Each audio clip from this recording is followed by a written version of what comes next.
Hello, I'm Julia Segal. I've been counselling people with physical illnesses for the past 40 years or so.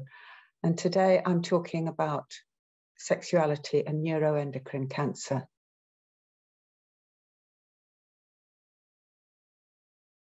How can I face sex when I feel like this?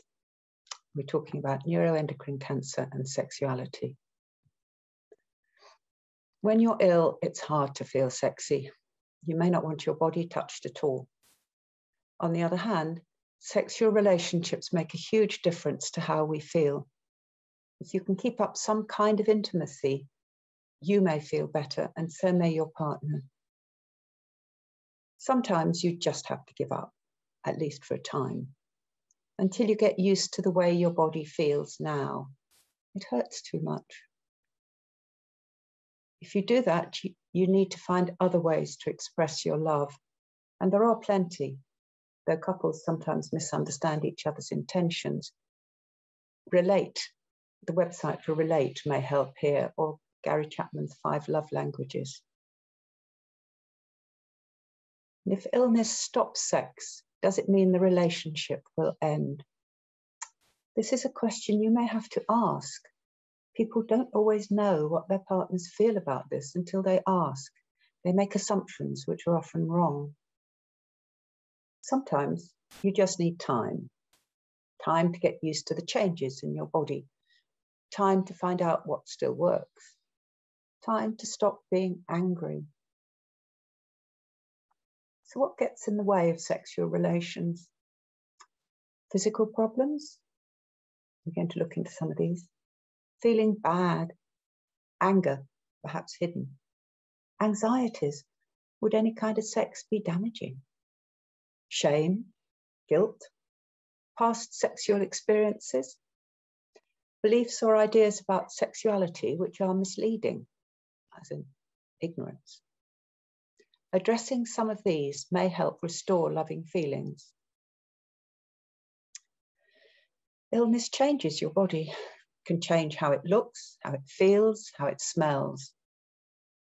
You may not like your body anymore. You may have lost sexual feelings or sexual responses. All of this can change over time. So what can you do? You may need to try new things out over a long period of time to find out what is comfortable and what isn't.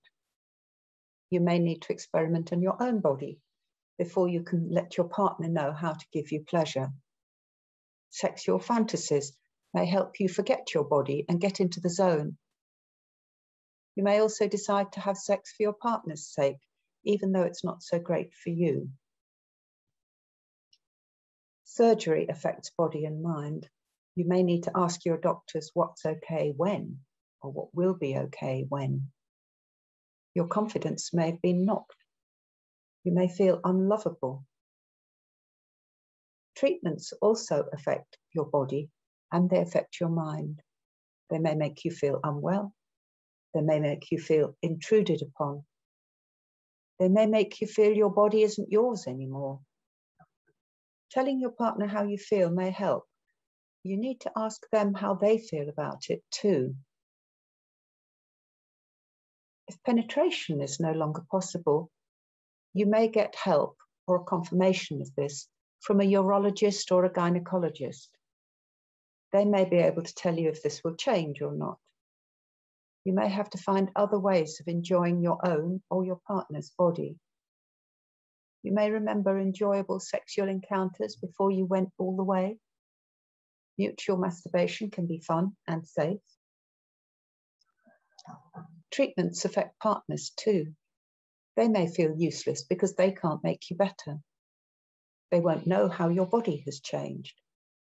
They won't know how you feel and how it changes from day to day. You may not tell them. They may feel guilty or resentful because you're ill and they're not.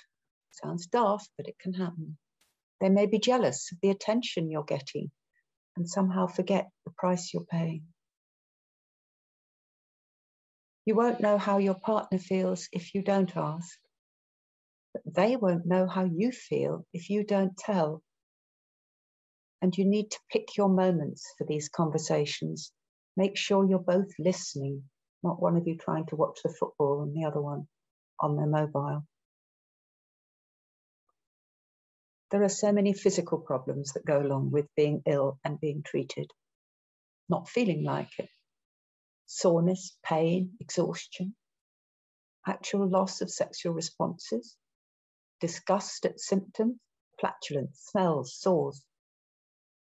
I don't like the way my body looks now. I don't like the way their body looks now. Painful. There are other symptoms. What are yours? Everyone's different.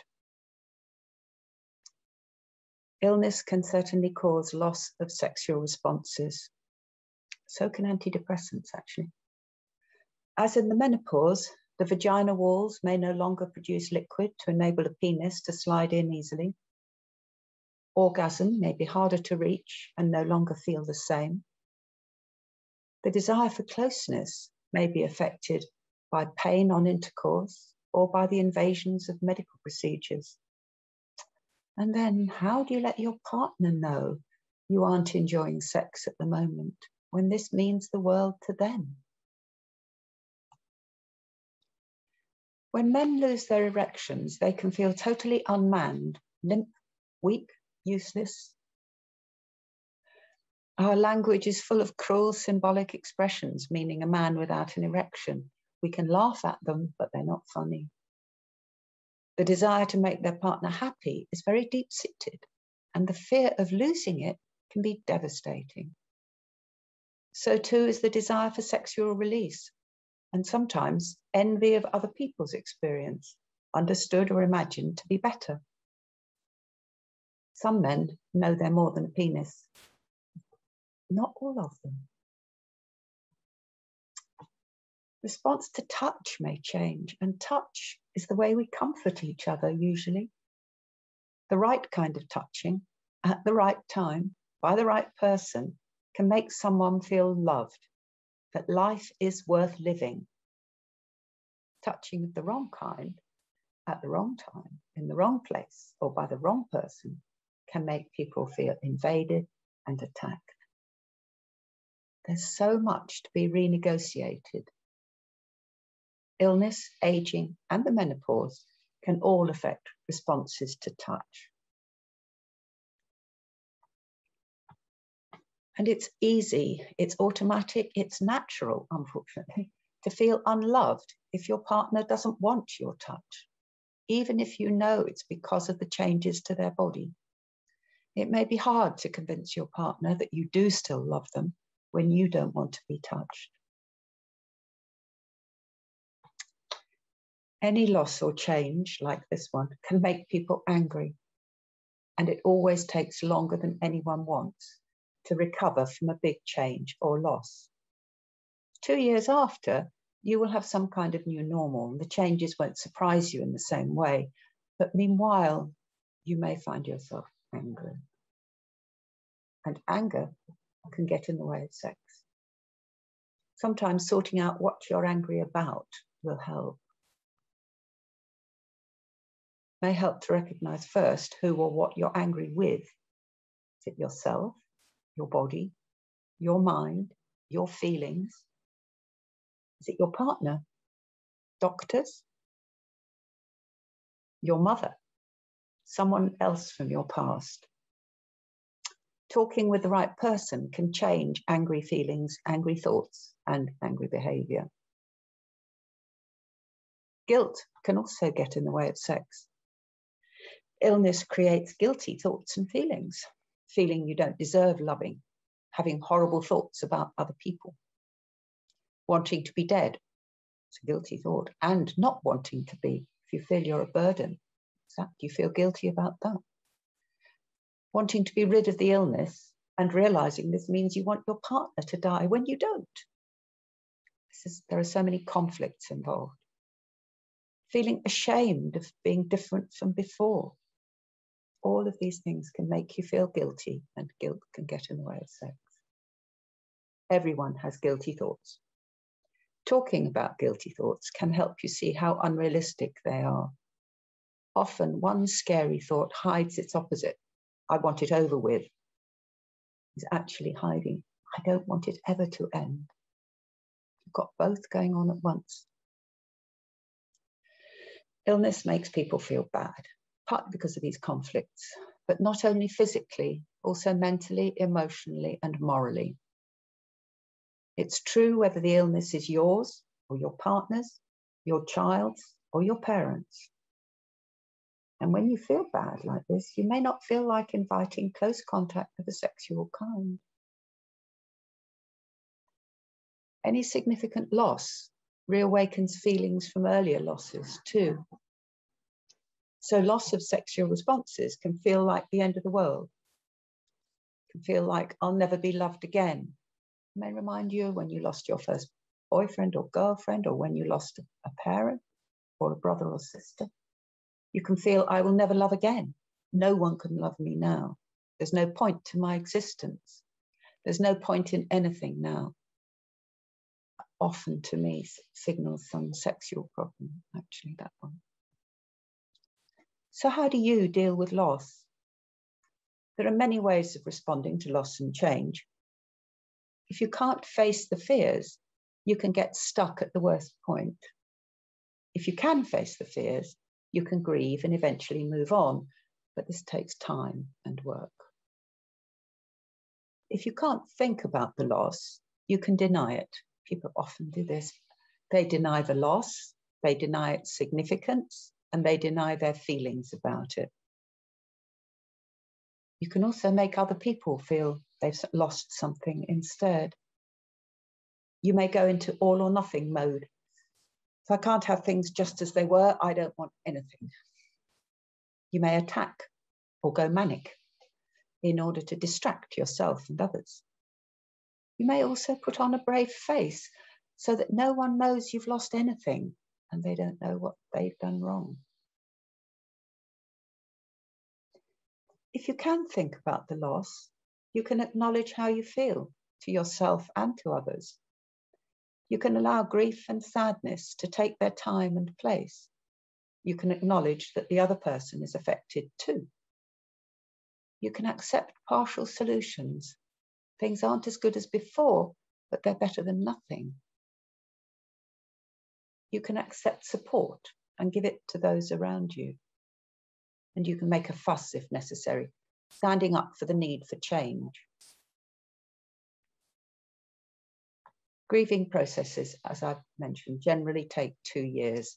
The first year, you have all the problems and none of the solutions. You're at risk of losing more than you have to, if only temporarily. The second year, you're finding solutions. You're finding what you don't have to lose. By the end of the second year, you have the beginnings of a new normal. You don't have to think about changes all the time. They've become automatic. They're not in your face in the same way. Unfortunately, uncertainty makes it harder to start grieving, can make the whole process take longer. Not knowing if sexual feelings will return makes it hard to know whether to give up or to keep trying. Who would know this about your condition? Doctors may know, but they may not think to tell you, or they may not know. Older relatives may know about the menopause, but mostly they don't tell you. I was lucky. An elderly relative told me feelings come back after the menopause, she said. Do you know if your sexual feelings will be affected by your illness in the long term or the short term? Can you find out? Illness can just make you feel full of badness. You or your partner may have thoughts or feelings about your illness or your body which you're ashamed of. Either of you may behave badly. You may not feel you or they deserve good sex or proper loving. You may feel you have to take what you can get, even if you know it's bad. And women who are abused, who are ill, are particularly at risk of being in an abusive relationship. But you may want your partner, who you love, to find someone better than you, though they may know they still want you. You may be scared to start new relationships. Talking about these feelings with an appropriate person can help make you feel less bad inside. Love, care, and affection usually make people feel better. And you can show these by words, by deeds, by looks, by touch. How do you and your partner show your love?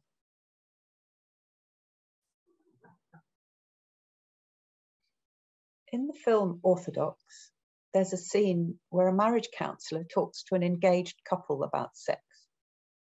She leaves the impression that sex is penis in vagina and nothing else. No mention of foreplay, of gently loving arousal, of caressing, of focusing on other parts of the body at first, of arousing expectations in a loving way. No mention of the way the vagina and womb need 15 minutes or more to move into position and to lubricate fully before a woman's body is ready for a penis. The idea that a woman might enjoy sex is totally omitted.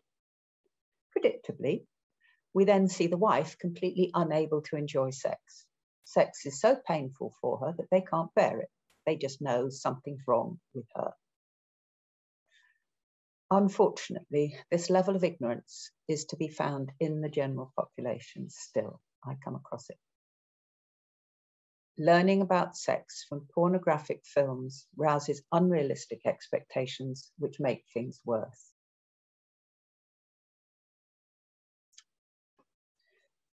Illness changes relationships. It makes people feel bad in many ways. Feeling loved makes people feel better.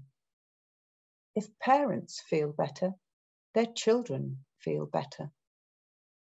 Friends and colleagues and the wider family are affected too.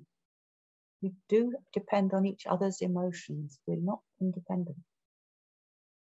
Sexuality as an expression of a loving relationship can be very important if you can manage it, in whatever way you can manage it. The good thing about sexuality is that many people are satisfied with sexual encounters which don't involve either penetration nor orgasm for the woman. Some people have difficulty with their partner obtaining pleasure when they can no longer, but many more, I think, find ways of managing this disparity. We identify with our sexual partners and can obtain pleasure from their pleasure, as long as both can allow it. My final word, virtually. Sexual relations, if they can be restored, can be restorative. There are relationship counsellors whose job it is to help people overcome relationship and sexual difficulties. Many people have already found for themselves that there's more than one way to skin a cat. And here I have some suggested reading, which includes Gary Chapman's 5 Love Languages, Nancy Friday's Women's Sexual Fantasies, my own book, The Trouble with Illness, and another one called My Mum Needs Me, and then a paper I wrote called Flirting with Death, the Effects on Relationships of Surviving a Life-Threatening Illness. And the websites on the next slide also have useful reading. There's Relate, there's the British Association for Counselling and Psychotherapy, there's the College of Sexual and Relationship Therapists, and then there's information on sensate focusing, which is a specific behavioural way of getting relationships back on track sexually, and my own website called thetroublewithillness.com.